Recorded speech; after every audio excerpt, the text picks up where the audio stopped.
kadar kolesterol total. Uji statistik yang cocok digunakan untuk menunjukkan program diet efektif menurunkan kadar kolesterol total adalah dependent sample test. Kalau menggunakan paket program SPSS, namanya paired sample test. Yang dependent sample test ini masuk kelompok statistika parametrik. Beberapa syarat diperlukan, salah satunya adalah bahwa perubahan kadar kolesterol total dari sebelum ke sesudah, deltanya, perubahannya itu berapa besar, yang perubahan itu harus bisa ditunjukkan mengikuti distribusi normal. Kalau iya, maka dependent sample test kita pakai untuk menunjukkan apakah betul program diet itu efektif menurunkan kadar kolesterol total. Kalau tidak bisa ditunjukkan deltanya itu mengikuti distribusi normal, maka kita perlu mencari metode statistik yang bebas distribusinya, metode statistik non-parametrik pengganti dependent sample test adalah Wilcoxon test. Begitu juga untuk contoh ini, Bapak Ibu diminta untuk mencari rumus besar sampel untuk dua kelompok independen ini. Mencari rumus besar sampel yang membandingkan dua min yang dependen. Lalu diminta untuk mencari contohnya, ilustrasinya itu seperti apa. Itu tugas yang sebut saja soal 1 dan soal 2 tadi. Berikutnya adalah kalau yang kita bandingkan tadi baru melibatkan dua kelompok, bagaimana kalau kita membandingkan tidak hanya dua kelompok, tapi bisa lebih dari dua kelompok. Misalnya membandingkan 3 macam perlakuan, membandingkan 4 macam perlakuan, dan seterusnya. Jika kita menggunakan independent sample test, punya kelemahan diantaranya adalah multiple t-test, t-test yang berkali-kali. Oleh sebab itu, lalu kita gunakan ANOVA, analisis varian yang membandingkan sekian banyak perlakuan yang independen. Nah, ANOVA ini merupakan perluasan dari independent sample t-test, maka syarat-syaratnya mirip dengan independent sample t-test. Salah satu syaratnya adalah variabel respon pada perlakuan yang pertama harus bisa ditunjukkan mengikuti distribusi normal, variabel respon pada perlakuan yang kedua juga begitu, ketiga, dan seterusnya. Kalau iya, maka ANOVA kita pilih. Kalau tidak, maka kita perlu mencari alternatifnya, metode statistik non-parametrik pengganti ANOVA adalah Kruskal-Wallis test. Nah, contoh-contoh yang kita ambil tadi itu semuanya diukur dalam skala yang rasio. Skala rasio. Independent test tadi juga salah satu syaratnya variabel responnya rasio dependent sample test ANOVA, dan untuk tugas biostatistika juga Bapak Ibu diminta untuk mencari rumus besar sampel yang kaitannya membandingkan lebih dari dua perlakuan yang independen. Semuanya tadi desainnya eksperimental, skalanya rasio. Bagaimana kalau desain penelitian kita itu observasional? Desain penelitian kita prospektif study design, retrospektif study design, dan cross-sectional study design. Yang pada umumnya desain observasional ini variabel responnya diukur dalam skala yang nominal. Misalkan saja kalau kita ingin mengetahui apakah ada hubungan antara merokok dengan kanker paru. Merokok dikategorikan menjadi dua kategori, ya merokok, tidak merokok. Kanker paru pun dikategorikan menjadi dua kategori, kanker paru, tidak kanker paru. Maka hasil penelitian yang tujuannya ingin mengetahui hubungan antara merokok dengan kanker paru bisa diringkaskan dalam bentuk tabel kontingensi. Tabel silang yang paling sederhana adalah 2x2 table, tabel dengan 2 baris dan 2 kolom. Uji statistik yang cocok digunakan tentu saja independent test tidak bisa, dependency test tidak bisa, one way ANOVA tidak bisa, karena variabel responnya itu nominal. Uji statistik yang cocok adalah chi-square test. Chi-square test digunakan untuk melihat ada tidaknya hubungan antara merokok dengan kanker paru. Nah, chi-square test ini tidak hanya bisa digunakan untuk melihat hubungan merokok dengan kanker paru yang tabelnya itu tadi 2 baris 2 kolom. Chi-square test ini bisa umum maksud saya barisnya tidak hanya 2, tapi bisa barisnya 3, barisnya 4, barisnya 5.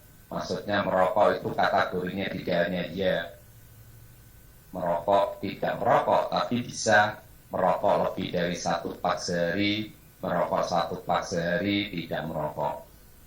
Itu juga untuk kanker paru, kalau mau digradasi lebih dari 2 kategori, misalnya bisa saja menggunakan chi-square test. Intinya chi-square test bisa digunakan untuk melihat hubungan 2 variabel yang kategorinya tidak hanya 2, tapi bisa di baris K kolom.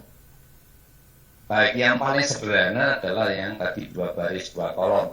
Yang banyak digunakan di bidang kesehatan itu kategorinya hanya 2, yaitu kanker paru, tidak kanker paru, jantung koroner, tidak jantung koroner, CA cervix, ya atau tidak, IBLR atau tidak, dan seterusnya. Jadi lebih banyak hanya menggunakan 2 kategori, hipertensi, tidak hipertensi, dan seterusnya. Oleh sebab itu yang kita coba pelajari yang bentuknya itu sederhana, pengkategoriannya sederhana, merokok, ya tidak, kanker paru, ya tidak, maka chi-square test yang kita pakai. Baik, lalu kalau kita hanya melihat ada tidaknya hubungan, memang cukup dengan hanya melihat chi-square testnya, kita bandingkan dengan chi-square tabel atau p-value, kita bandingkan dengan alpha.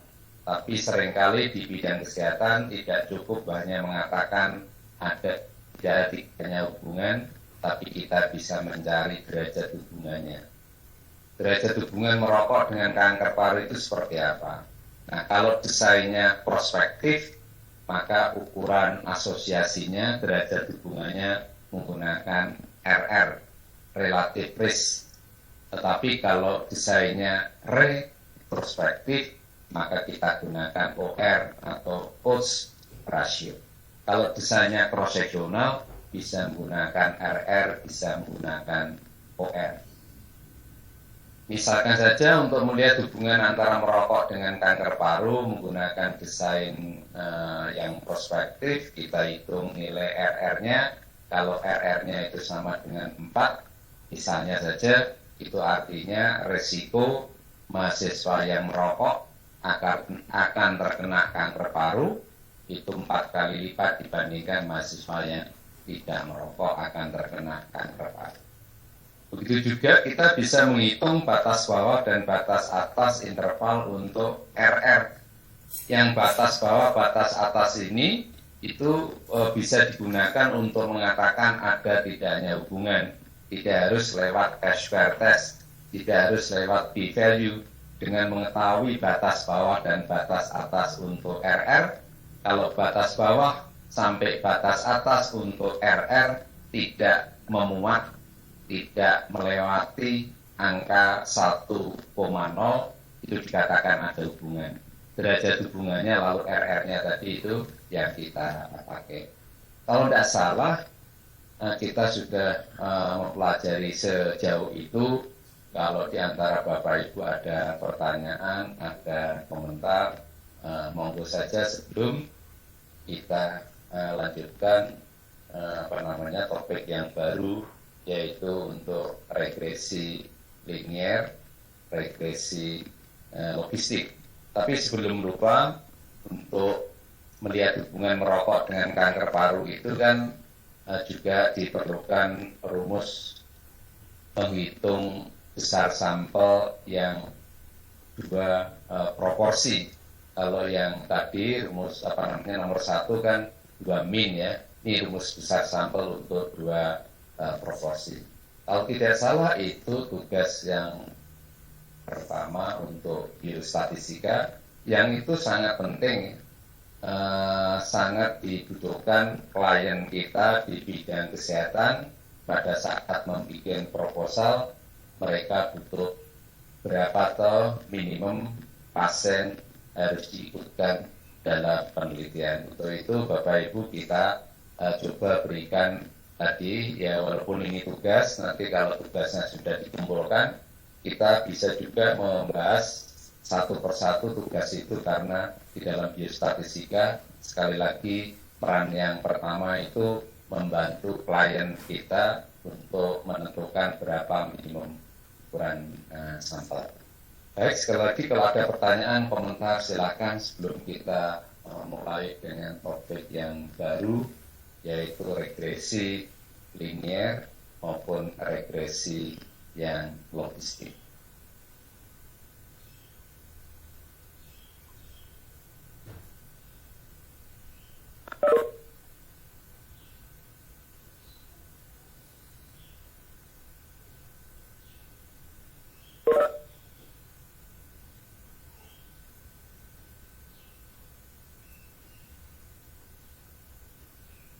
Baik, kalau tidak ada, kita belajar bersama regresi linier dan regresi logistik. Untuk itu izinkan saya share slide, share materi Bapak Ibu. Mudah-mudahan slide ini sudah nampak di hadapan Bapak Ibu semuanya.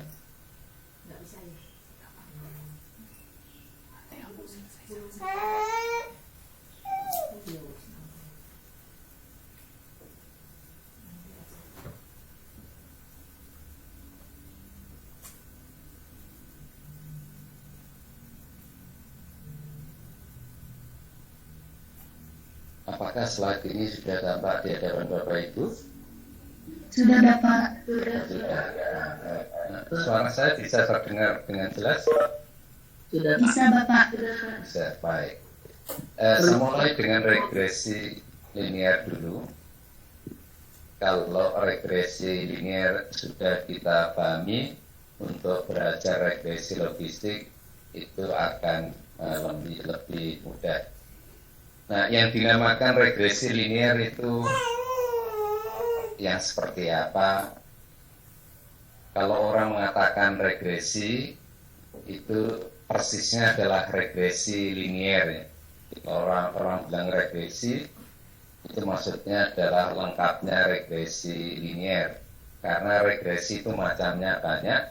Ada regresi logistik yang lain kali kita pelajari, ada regresi Poisson, regresi Ridge, dan masih banyak regresi yang lainnya.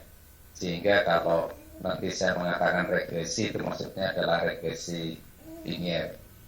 Nah, yang dinamakan analisis regresi itu suatu analisis yang memanfaatkan hubungan antara dua variabel atau lebih.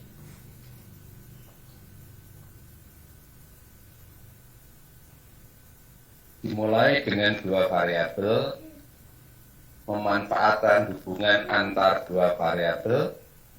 Contoh yang dua variabel dalam penelitian di bidang kesehatan, misalkan saja kalau kita punya subjek penelitian anak balita, kita bisa mendapatkan informasi mengenai berat badan dan umur anak balita. Nah, berat badan anak balita, umur anak balita, ini yang kita namakan dua variabel.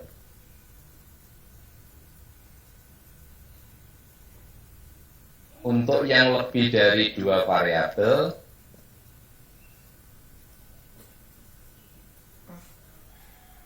data yang sama, sekian banyak anak balita, kita dapat informasi mengenai berat badan, umur, asupan gizi, jenis kelamin, dan yang lainnya. Ini yang kita namakan lebih dari dua variabel. Untuk yang dua variabel, berat badan dan umur, variabel yang satu diberi lambang Y, variabel yang lain diberi lambang X. Yang dimaksudkan variabel Y adalah variabel dependent, variabel tak bebas, variabel tergantung, variabel respon, variabel outcome, variabel terikat, variabel interest, dan masih banyak istilah lainnya lagi. Sedangkan variabel X dinamakan variabel independen, variabel bebas, variabel tak tergantung, variabel prediktor, variabel tak terikat, dan masih banyak yang lain lagi. Y dinamakan variabel dependent karena variabel Y itu nilainya depend on independent variable. Y dinamakan variabel tergantung karena nilainya tergantung pada X. Y dinamakan variabel terikat karena Y itu nilainya terikat pada X. Dengan memahami informasi ini, maka kalau kita punya data yang melibatkan dua variabel, tidak boleh sembarang memberikan kode ini yang Y, ini yang X. Mana toh yang Y, mana yang X itu tergantung pada atau harus memanfaatkan logika berdasarkan teori, berdasarkan konsep. Intinya tidak boleh sembarang kalau kita punya dua variabel menentukan Y dan X-nya. Ambil contoh begini, kalau ini saya ambil sembarang, umur saya beri lambang Y, berat badan saya beri lambang X, apakah logikanya ini benar? Makin gemuknya seorang anak, itu umurnya semakin tua.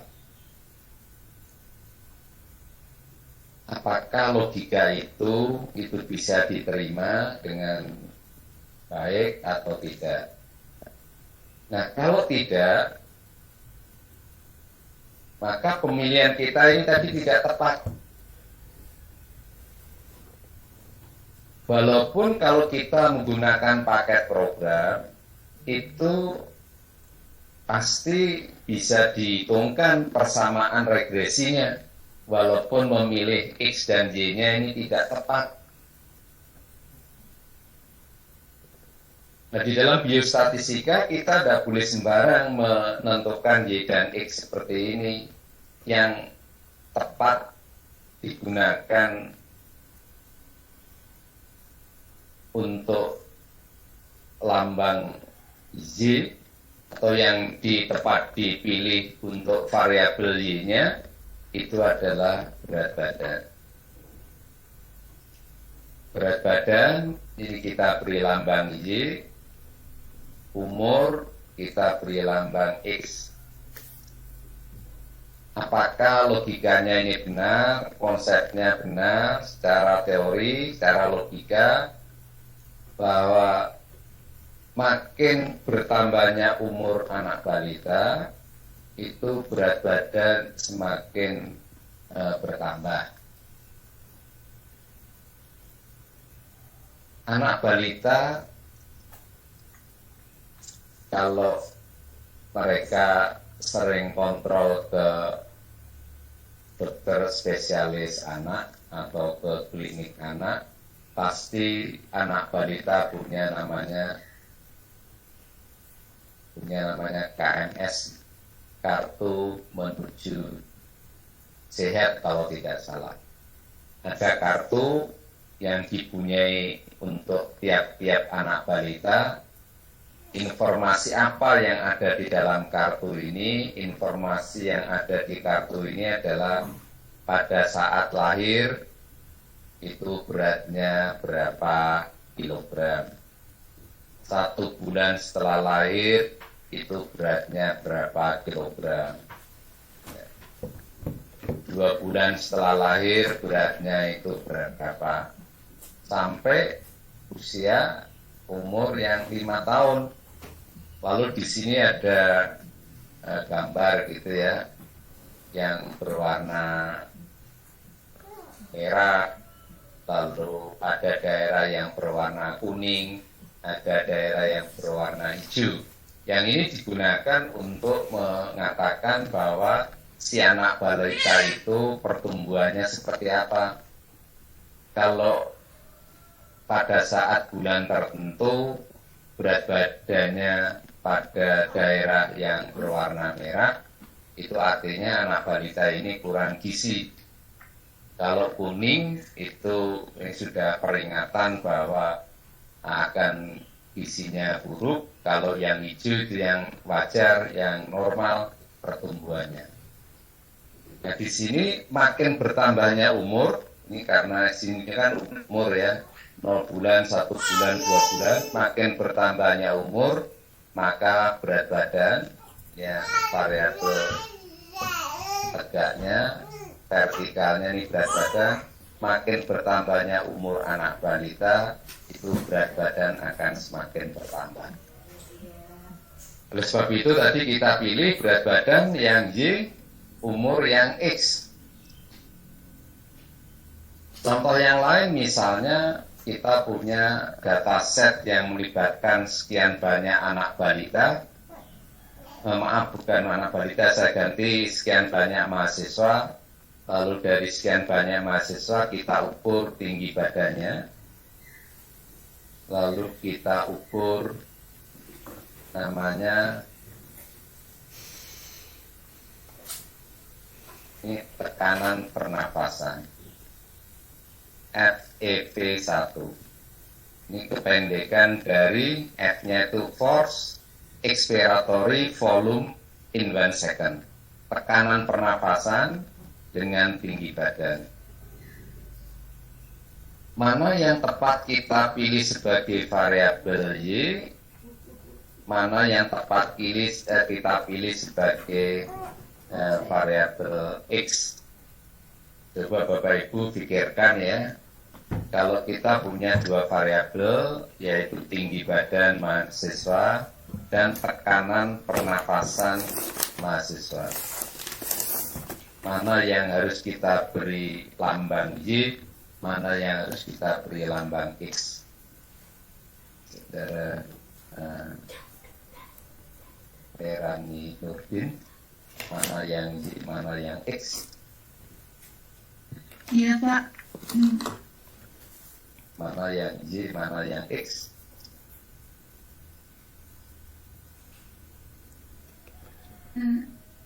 tinggi badan Y, tinggi badan Y, tingkat tekanan pernapasan X. gitu ya. Coba dipikirkan apakah betul seperti ini ya. Makin kuat tekanan pernafasan mahasiswa, tinggi badannya semakin tinggi gitu. Apakah betul seperti ini, Saudara Clara Wahyu Purba Laras?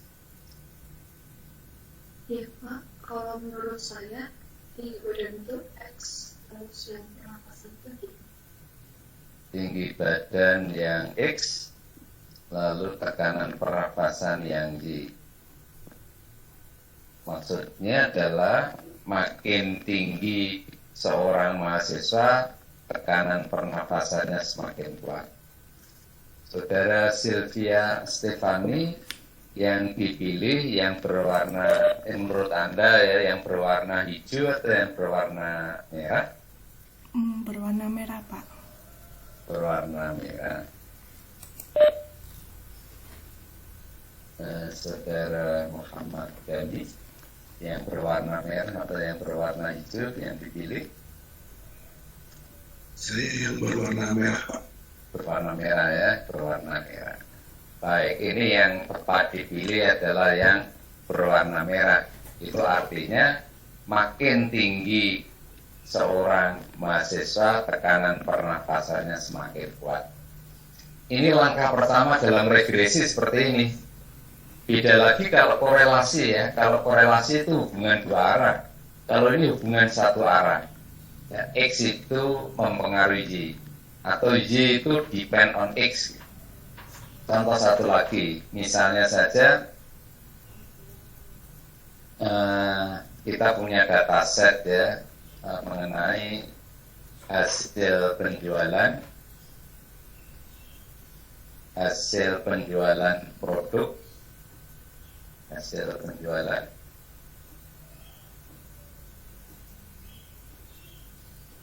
Variabel yang kedua, biaya yang dikeluarkan untuk iklan. Biaya untuk iklan.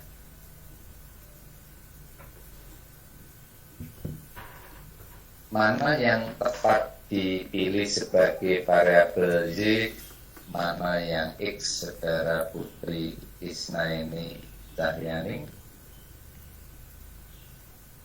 Iya, Pak. Mana yang Y, mana yang X? Kalau menurut saya, untuk yang variabel Y itu yang biaya, kemudian variabel X itu hasil penjualan, Pak. Jadi hasil penjualan ini X, ini yang Y gitu ya. Iya, Pak. Baik, Saudara Sita Hilda, pilih yang seperti ini. X-nya itu hasil penjualan, Y-nya biaya yang dikeluarkan untuk iklan.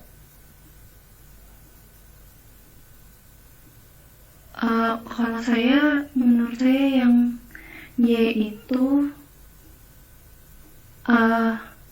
jadi kebalik Pak. Y-nya yang mana? Hasil penjualan itu Y. Hasil penjualan Y. Kemudian biaya X. X, baik.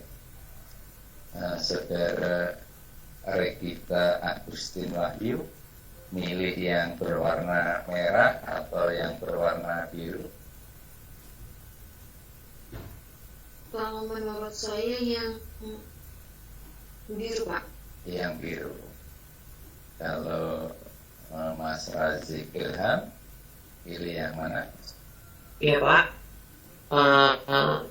yang biru Pak. Untuk Yang biru. Jadi ini yang biru ya, ini yang biru yang tepat karena makin besar biaya yang kita keluarkan untuk iklan, makin banyak konsumen yang paham dengan produk kita, akibatnya hasil penjualannya itu semakin meningkat. Ini langkah pertama yang harus kita lakukan dalam regresi seperti ini. Tidak boleh sembarang. Yang sama sembarang tadi itu tidak logikanya tidak pas.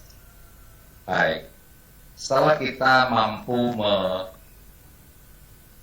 memilih mana yang Y, mana yang X, tujuan pertama regresi kita adalah ingin mengetahui bentuk pola hubungan antara Y dan X itu seperti apa. Bentuk hubungan Y dan X itu seperti apa? Apakah pola hubungannya itu garis lurus atau pola hubungannya bukan garis lurus? Nah, agar supaya tujuan pertama regresi ini bisa tercapai dengan baik, maka langkah kedua setelah kita menentukan Y dan X itu membuat scatter plot, membuat diagram pencar. Kita bikin diagram pencarnya, yaitu kalau kita punya data ini tadi, berat badan, kesepakatan kita tadi diberi lambang Y, umur itu X, pasangan data berat badan dan umur untuk 17 anak balita ini kita bikin scatter plotnya, kita bikin diagram pencarnya. Berat badan diberi lambang Y, di dalam matematika diletakkan di sumbu vertikal, umur variabel X sumbu horizontal. Kemudian kita plot pasangan data berat badan dan umur setiap anak balita. Untuk anak balita yang pertama, beratnya 15, umurnya 20. 15 letaknya pada sumbu vertikal, 20 letaknya pada sumbu horizontal. Tarik garis mendatar dari 15,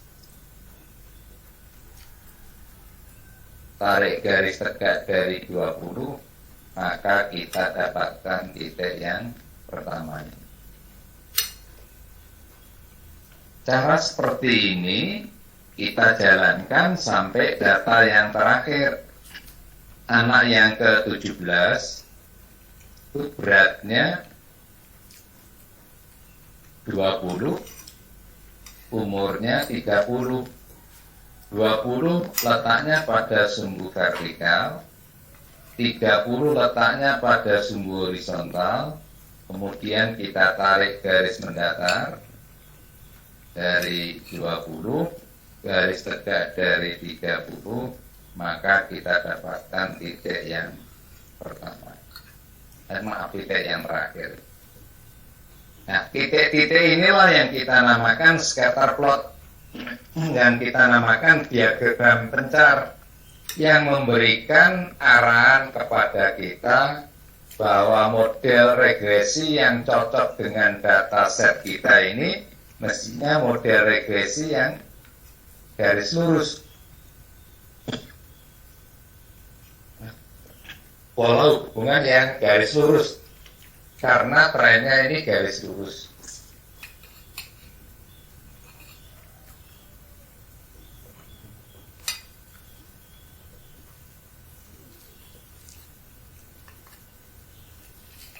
Persamaan garis lurus di dalam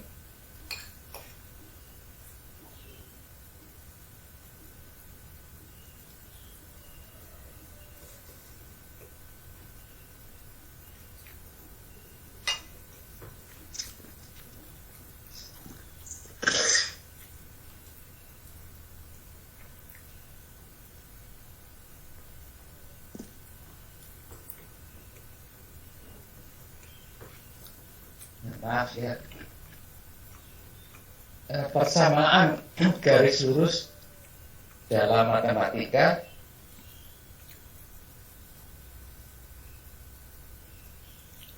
dilambangkan dengan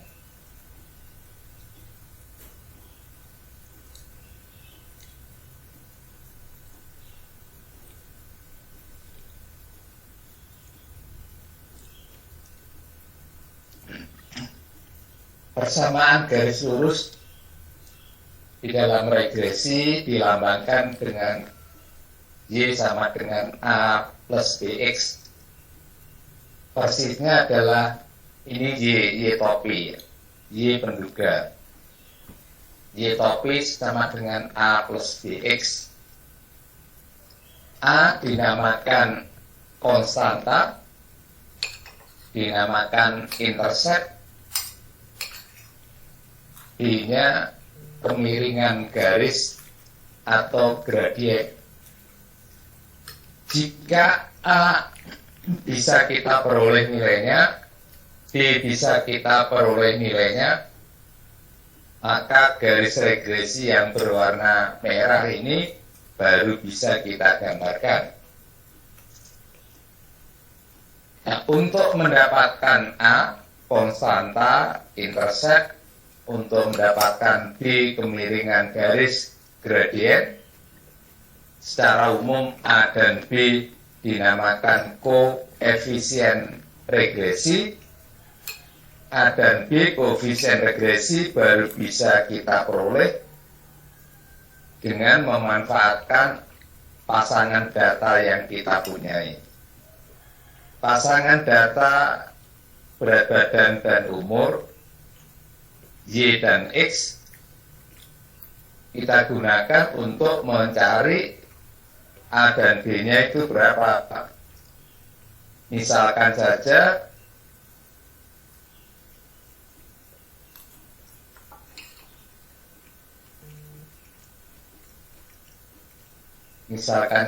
A-nya itu 3,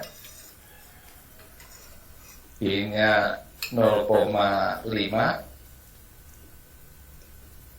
maka persamaan regresinya adalah berat badan sama dengan 3 ditambah 0,5 dikalikan dengan umur.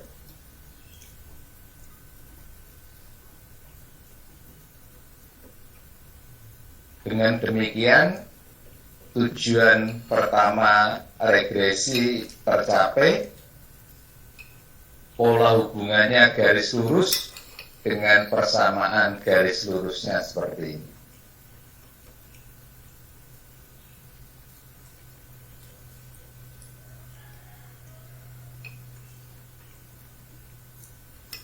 Tidak selalu dataset yang kita punyai kalau dibikin scatter plotnya pola hubungannya garis lurus. Misalkan kalau kita punya dataset yang lain,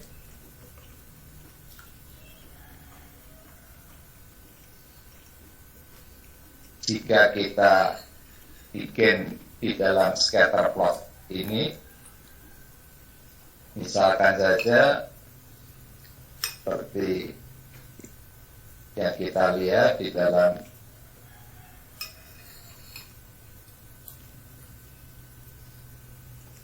slide ini yang berwarna hijau, maka pola hubungannya tidak mengarah ke pola hubungan garis lurus, tapi ini bentuknya parabola. Nah, kalau kita punya scatter plot yang seperti ini, tentu saja model regresi penduganya tidak seperti yang berwarna merah, tapi yang berwarna hijau, yaitu Y topi, Y penduga, A ditambah BX ditambah C dikalikan X kuadrat, berbentuk persamaan parabola. Agar supaya parabolanya bisa kita gambarkan, maka A, B, dan C harus bisa kita peroleh nilainya. Nah, A, B, C dapat diperoleh dari mana? Ya dari pasangan data, berat badan, dan umur. Baik, sekarang yang kita perhatikan yang berwarna merah, yaitu pola hubungan yang garis lurus. Dengan persamaan garis lurusnya adalah berat badan sama dengan 3 ditambah 0,5 dikalikan umur. Tujuan pertama tercapai. Kemudian tujuan yang kedua regresi adalah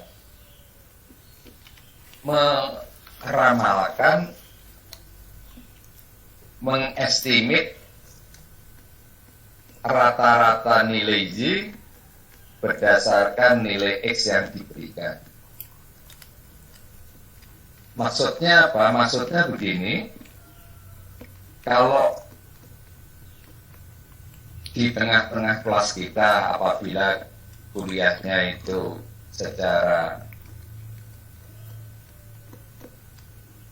tatap muka gitu, kita kuliah di suatu ruangan, lalu di antara Bapak Ibu ada yang membawa putranya misalnya di tengah-tengah kelas kita, kemudian kita ingin meramalkan berat badan anak yang di tengah-tengah kelas kita.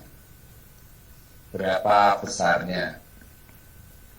Berapa kilogram berat anak balita yang ada di tengah-tengah kelas kita? Nah, cara yang paling tepat, cara yang paling bagus adalah anak balita tersebut kita timbang. Lalu kita peroleh berat badannya itu berapa besar. Itu cara yang paling tepat, paling bagus ya untuk mendapatkan berat badan anak ya dengan cara menimbangnya. Nah, kadangkala anak yang ingin kita ketahui beratnya tidak mau ditimbang, nangis, takut sama yang menimbang, maka kita tidak perlu bersusah payah memaksa anak yang nangis tadi itu untuk ditimbang. Lalu bagaimana cara mengetahui berat badan anak yang nangis dengan tanpa menimbang? Ya, kita perlu belajar regresi. Dengan regresi kita mampu meramalkan berat badan anak yang nangis tanpa menimbang. Lalu caranya bagaimana? Caranya kita perlu tahu umur dari anak balita yang nangis. Ya, anak balita yang nangis perlu kita ketahui umurnya. Tapi ya jangan ditanyakan pada anak yang nangis, ya anak yang nangis ditanyakan umurnya berapa ya makin tidak karuan, makin nangis. Kita tanyakan pada Bapak Ibu yang tadi membawa putranya, kita tanyakan Bapak Ibu putranya umurnya berapa. Oh misalnya umurnya itu sebut saja 20 bulan. Kalau ada anak umurnya 20 bulan, maka dengan regresi kita bisa meramalkan. Baik, kalau menurut Bapak Ibu, kalau ada anak balita umurnya 20 bulan itu beratnya berapa besar toh? Bapak Ibu kalau punya putra, punya keponakan, punya tetangga, kalau ada yang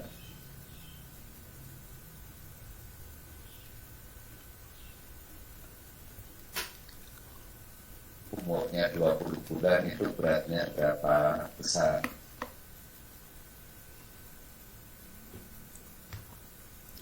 Baik, ada yang bisa merespon kalau 20 bulan itu kira-kira beratnya berapa?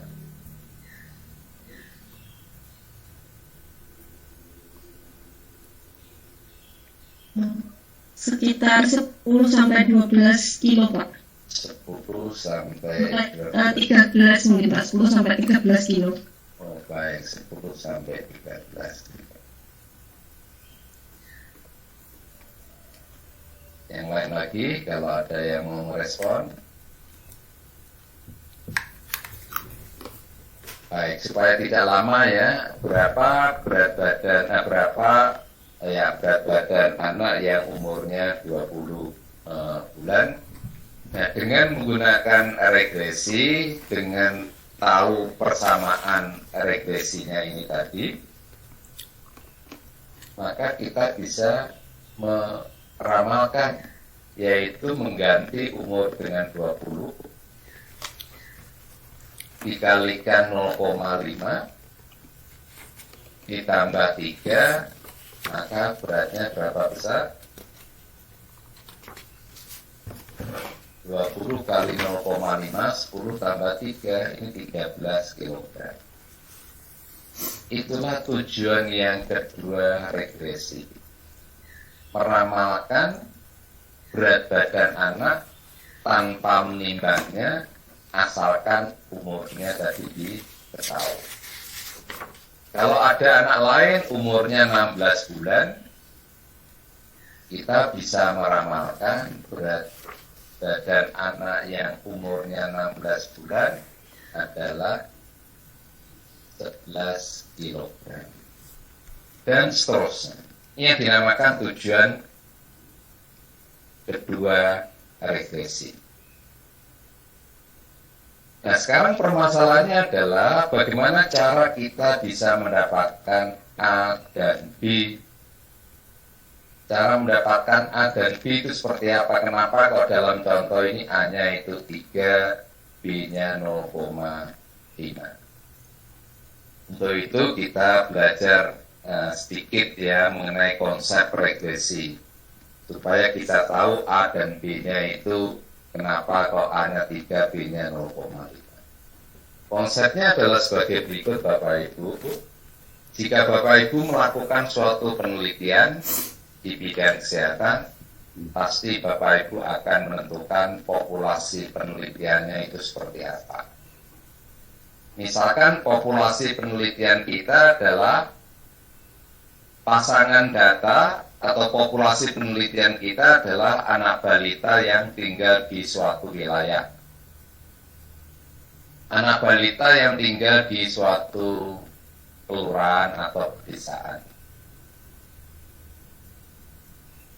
Lalu kita tertarik pada apa terhadap anak balita yang tinggal di suatu wilayah tadi, yaitu berat badan dan umurnya.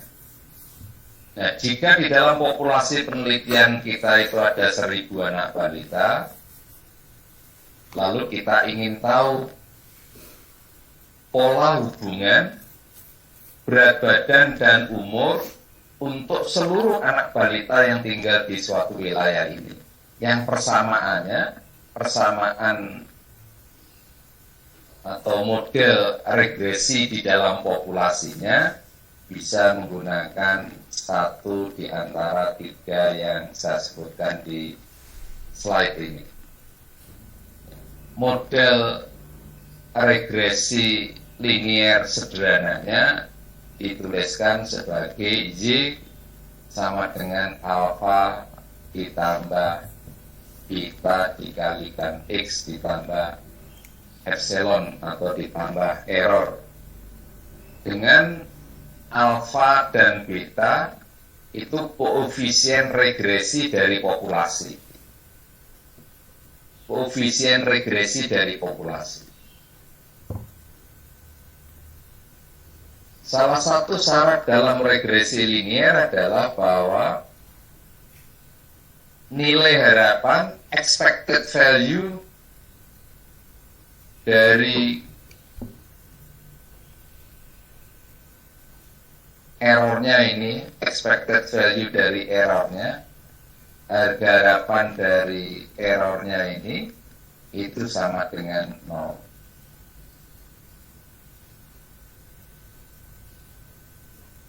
expected value, nilai harapan min dari error itu sama dengan 0. Nah, kalau harga harapan dari error itu sama dengan 0, apabila ruas kiri kita ambil harga harapannya, maka kita dapatkan harga harapan dari Y, harga harapan dari error itu sama dengan 0, maka persamaan regresinya menjadi yang di bawah ini.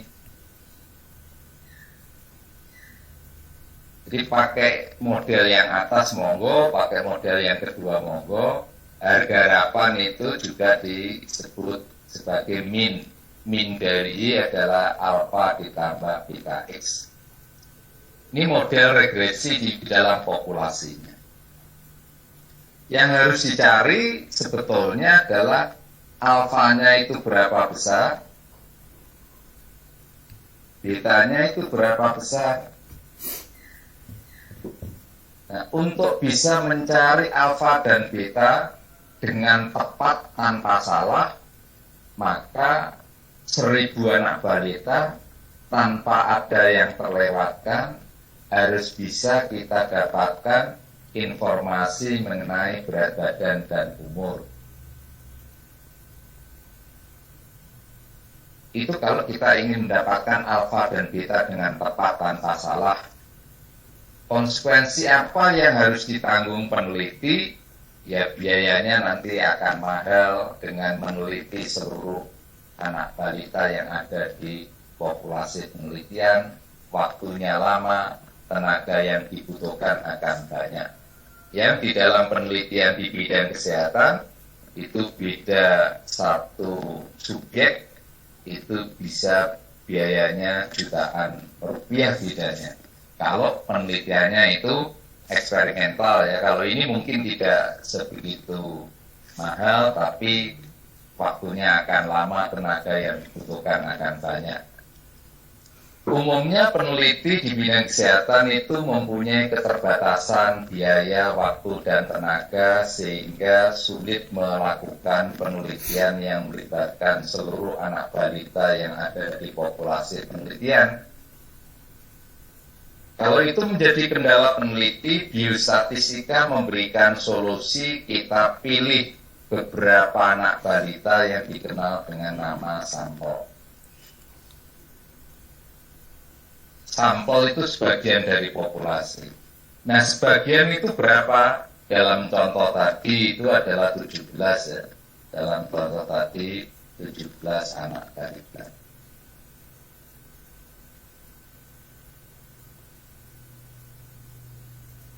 Nah, dengan 17 anak balita, kan kita punya data berat badan dan umur tadi. Kita punya data berat badan dan umur. Kita hitung nilai A dan B. A itu penduga dari alfa, B penduga dari beta. Maka persamaan regresi penduganya, yang tadi kita berlambang Y topi, itu adalah yang seperti ini. Yang kita peroleh tadi Y topi, Y penduganya. Nah, untuk bisa mendapatkan A dan B, di dalam regresi ada metode yang dinamakan metode kuadrat terkecil. Metode yang meminimumkan jumlah kuadrat error. Kalau dari sini, error itu perbedaan atau selisih antara Y dengan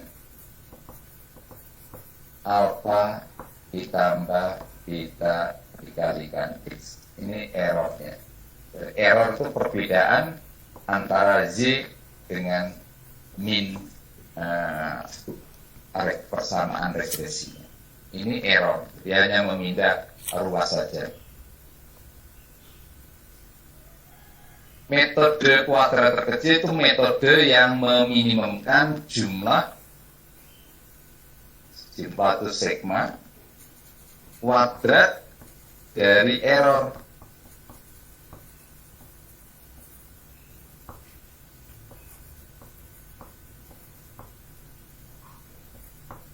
Metode kuadrat terkecil, least square method, metode yang meminimumkan ini, jumlah kuadrat error. Ini akan ekuivalen dengan yaitu sigma, ya sama kalau ruas kiri diambil sigma, maka ruas kanan juga begitu. Kalau ruas kiri dikuadratkan, yang di sini juga dikuadratkan.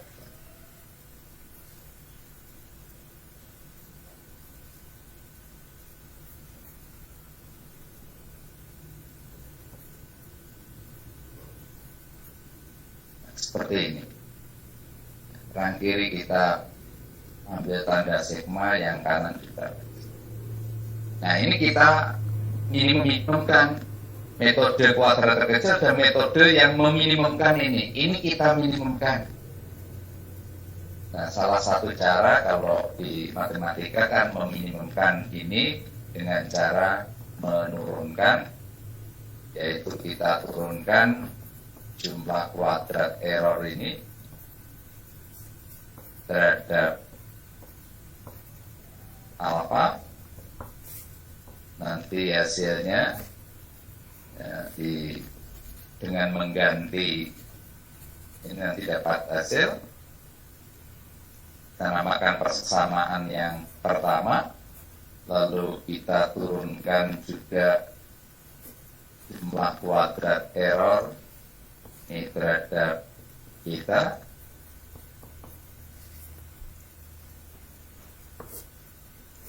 kita dapatkan dua persamaan dengan mengganti nanti alfanya itu dengan A, betanya dengan B, kita dapatkan dua persamaan dengan dua bilangan tidak diketahui, maka kita akan bisa mencari A-nya itu formulanya seperti apa, B-nya itu seperti apa.